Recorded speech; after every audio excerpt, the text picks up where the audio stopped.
Flexi cap funds या value funds, आपको इनमें से कौन सा पिक करना चाहिए? पहली नजर में तो दोनों एक जैसे लगते हैं। दोनों इक्विटी फंड्स हैं, दोनों ही लार्ज मिड और स्मॉल कैप में इन्वेस्ट करते हैं, और सबसे बड़ी बात, दोनों ही कैटेगरीज में फंड मैनेजर के पास पूरी फ्रीडम होती है कि मार्केट के हिसाब से वो कभी भी पैसा इन्वेस्ट कर सकता है।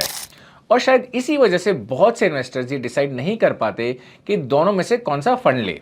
अब अगर आपको भी लगता है कि इन दोनों में कोई बड़ा फर्क नहीं है, तो एक वीडियो आपको बिल्कुल मिस नहीं करना चाहिए।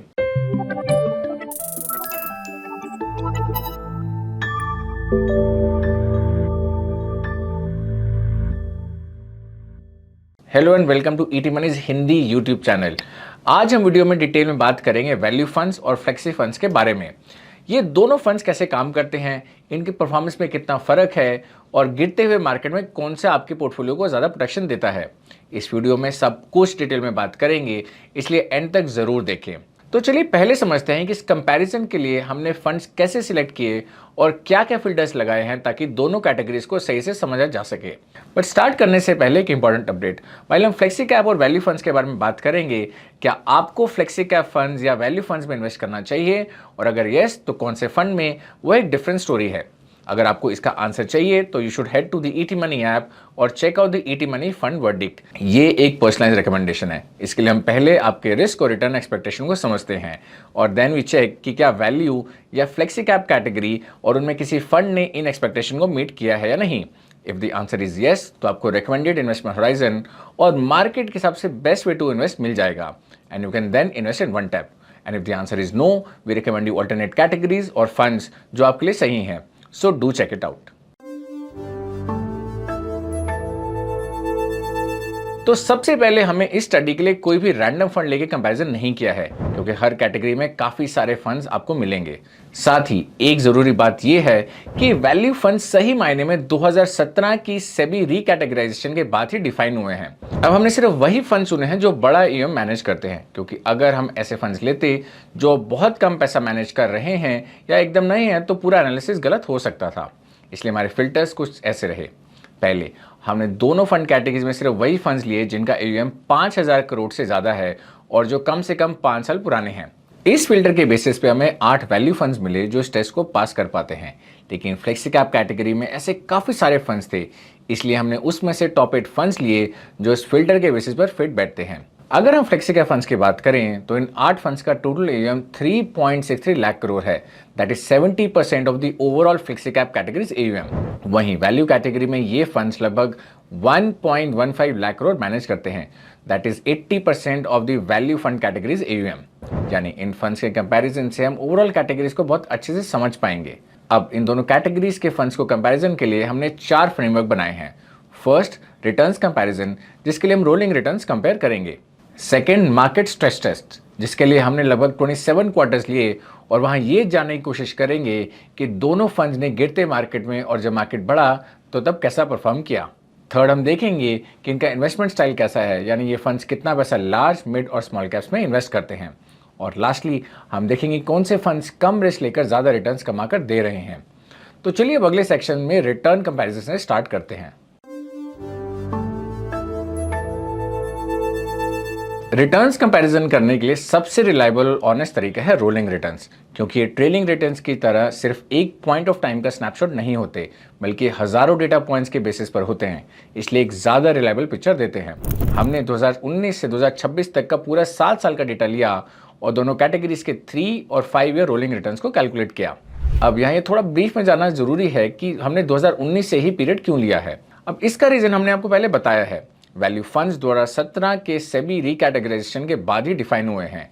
तो 2018-19 वो वक्त था जब इन फंड्स ने अपने नए स्ट्रिक्ट मैंडेट के हिसाब से पोर्टफोलियो को पूरी तरह सेट कर लिया था। यानी अगर हम इससे पहले का डेटा देखें तो शायद इन फंड्स की ट्रू स्ट्रैटेजी को रिफ्लेक्ट नहीं करता। चलिए अब बात करते हैं रोलिंग रिटर्न्स के रिजल्ट्स कैसे आए। तो चलिए पहले 3 साल के रोलिंग रिटर्न्स देखते हैं। The results on your screen. अगर हम इन सारे फंड्स के 3 साल के रोलिंग रिटर्न्स के एवरेज की बात करें तो रिजल्ट्स काफी इंटरेस्टिंग है। वैल्यू फंड्स ने लगभग 22.2% का एवरेज रिटर्न दिया, वहीं फ्लेक्सी कैप फंड्स ने 17.76% का एवरेज रिटर्न दिया है। यानी वैल्यू फंड्स ने फ्लेक्सी फंड्स के मुकाबले लगभग 4.4% ज़्यादा रिटर्न जनरेट किए हैं। सिर्फ एवरेज ही नहीं, अगर हम इनका मिनिमम एवरेज रिटर्न्स और मैक्सिमम एवरेज रिटर्न्स भी देखें तो वहाँ भी वैल्यू फंड्स आगे हैं। चलिए अब 5 ईयर रोलिंग रिटर्न्स भी देखते हैं। The results on your table. Value funds ने लगभग 23.42% का एवरेज रिटर्न दिया है, बट फ्लेक्सी कैप फंड्स ने 19.78% का एवरेज रिटर्न दिए हैं। तो यहाँ भी वैल्यू फंड्स ने अच्छे मार्जिन से फ्लेक्सी कैप फंड से बेटर परफॉर्म किया है। लेकिन इन रोलिंग रिटर्न्स के अलावा ये जानना भी जरूरी है कि जब मार्केट्स में वॉलेटिलिटी आती है तो ये दोनों कैसा परफॉर्म करते हैं। तो चलिए अगले स्टेप पर हम उसी पे बात करेंगे। इसके लिए हमने यहाँ 2019 से 2026 तक के 27 क्वार्टर्स एनालाइज किए हैं। इन 27 क्वार्टर्स को हमने 2 बकेट्स में बांट दिया है। पहले 17 क्वार्टर्स ऐसे जब मार्केट पॉजिटिव था और 10 क्वार्टर ऐसे जब मार्केट गिर रहा था। इस एनालिसिस को फेयर रखने के लिए हमने दोनों कैटेगरीज के उन्हीं 8 फंड्स का रिटर्न्स को एवरेज लिया है जो हमने फिल्टर्स किए थे। सबसे पहले बात करते हैं फॉलिंग क्वार्टर्स की, यानी जब मार्केट गिरा था। आप स्क्रीन पर देख सकते हैं कि इन पीरियड्स में जब भी मार्केट गिरा, हर एक क्वार्टर में फ्लेक्सी कैप फंड्स अपने बेंचमार्क यानी निफ्टी 500 टीआरएन से कम गिरे हैं। और सिर्फ बेंचमार्क ही नहीं, वैल्यू फंड्स के कंपैरिजन भी फ्लेक्सी कैप फंड्स कम गिरे हैं। यानी हर एक क्वार्टर में फ्लेक्सी कैप फंड ने पोर्टफोलियो को ज़्यादा डाउनसाइड प्रोटेक्शन दी है।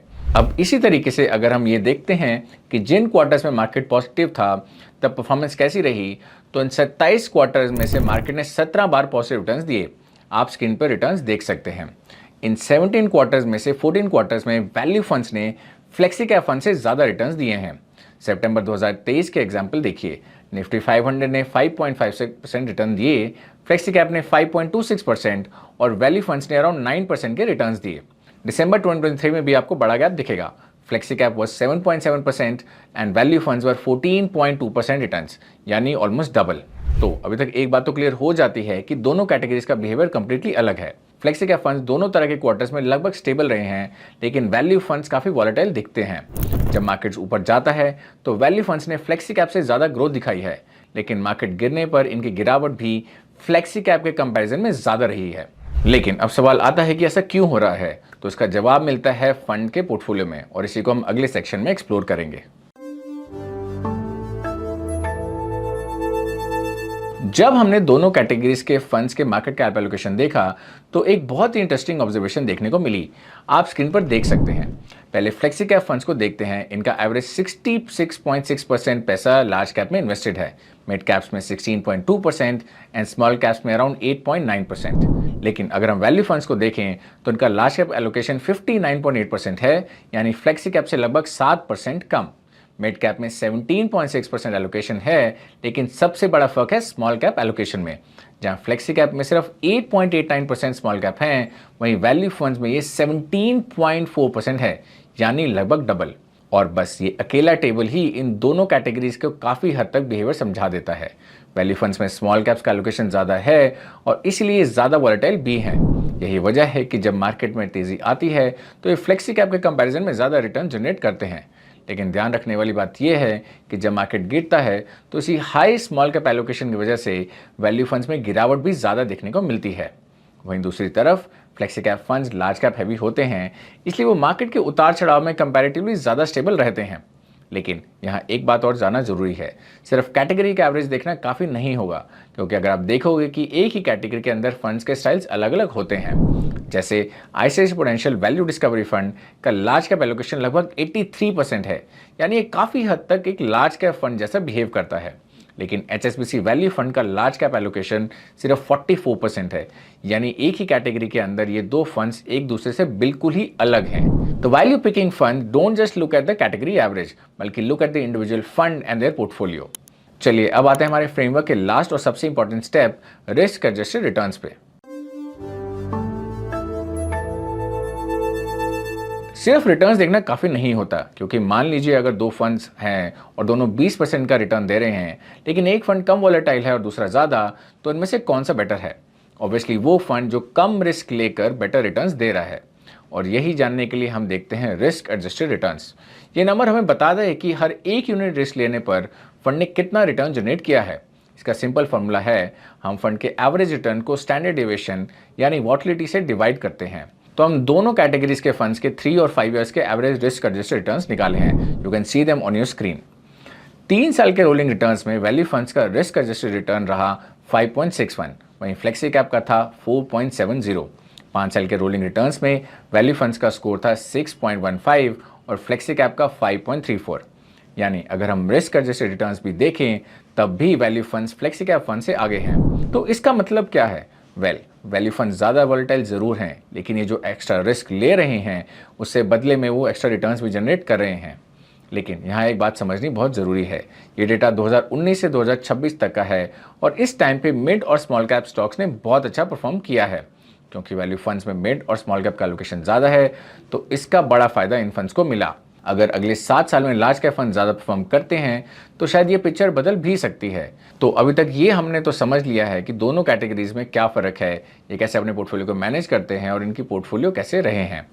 अब बात करते हैं हमारे लिए कौन सी कैटेगरी बेटर है और इसके चूज़ कैसे करें। वीडियो के लास्ट सेक्शन में इसको समझते हैं। बिफोर वी प्रोसीड फर्दर, आपको एक बात समझनी ज़रूरी है। वैल्यू फंड्स का मतलब ये नहीं कि फंड मैनेजर को हर स्टॉक सस्ता ही मिले। हर फंड हाउस की वैल्यू इन्वेस्टिंग की अप्रोच अलग हो सकती है। जैसे इन्वेस्को के सीईओ ताहिर बादशाह से जब हमने पॉडकास्ट में वैल्यू फंड्स के बारे में पूछा तो उन्होंने कहा कि वैल्यू इन्वेस्टिंग का मतलब सिर्फ सस्ता स्टॉक ढूंढना नहीं होता। ये एक ब्लेंडेड अप्रोच है जहां पर क्वालिटी, ग्रोथ और वैल्यूएशन तीनों को मिक्स करके देखते हैं। यानी वैल्यू फंड की फिलॉसफी अलग हो सकती है। और दूसरी तरफ है पराग पारेख फ्लेक्सी कैप फंड, जो एक फ्लेक्सी कैप फंड है लेकिन इनकी इन्वेस्टमेंट फिलॉसफी पूरी तरह वैल्यू ओरिएंटेड है। इसलिए अगर आपके पोर्टफोलियो में पहले से ऐसे फंड्स हैं और आप अलग से एक वैल्यू फंड को ऐड करते हो तो इससे आपको कोई एक्स्ट्रा फायदा नहीं मिलेगा। इसलिए फंड पिक करते हुए फंड मैनेजर की फिलॉसफी और पोर्टफोलियो जरूर देखें। Alright, let's just summarize the video. First, value funds और फ्लेक्सी कैप फंड्स दोनों एक जैसे दिखते हैं लेकिन इनका पोर्टफोलियो एलोकेशन अलग है। Flexi cap large cap heavy हैं जबकि वैल्यू फंड्स में स्मॉल और मिड कैप ज़्यादा हैं और ये एक फ़र्क दोनों को पूरा बिहेवियर चेंज कर देता है। दूसरा, पिछले 7 साल के डेटा में वैल्यू फंड्स ने 3 साल के रोलिंग रिटर्न्स में 4% और 5 साल के रोलिंग रिटर्न्स में 3.6% ज़्यादा रिटर्न्स दिए हैं और इनके रिस्क एडजस्टेड बेसिस पर भी वैल्यू फंड्स आगे हैं। थर्ड, वैल्यू फंड ज़्यादा वॉलेटाइल हैं। जब मार्केट गिरता है हर बार वैल्यू फंड्स फ्लेक्सी कैप से ज़्यादा गिरे हैं, लेकिन जब मार्केट पॉजिटिव था तो वैल्यू फंड्स ने 17 में से 14 क्वार्टर में फ्लेक्सी कैप को बीट किया है। एंड फाइनली, वैल्यू फंड का मतलब हर फंड में सेम नहीं होता। हर फंड हाउस की अपनी डेफिनेशन है और कुछ फ्लेक्सी कैप फंड्स भी प्रैक्टिकली वैल्यू इन्वेस्टिंग फॉलो करते हैं। इसलिए सिर्फ कैटेगरी देखकर फंड मत चुनिए, फंड मैनेजर की फिलॉसफी और पोर्टफोलियो देखिए। And with this we have come to end of this video. अगर आपको वीडियो अच्छा लगा तो अपने फ्रेंड्स और फैमिली के साथ इसे जरूर शेयर करें। Will be back with another video. Till then, take care.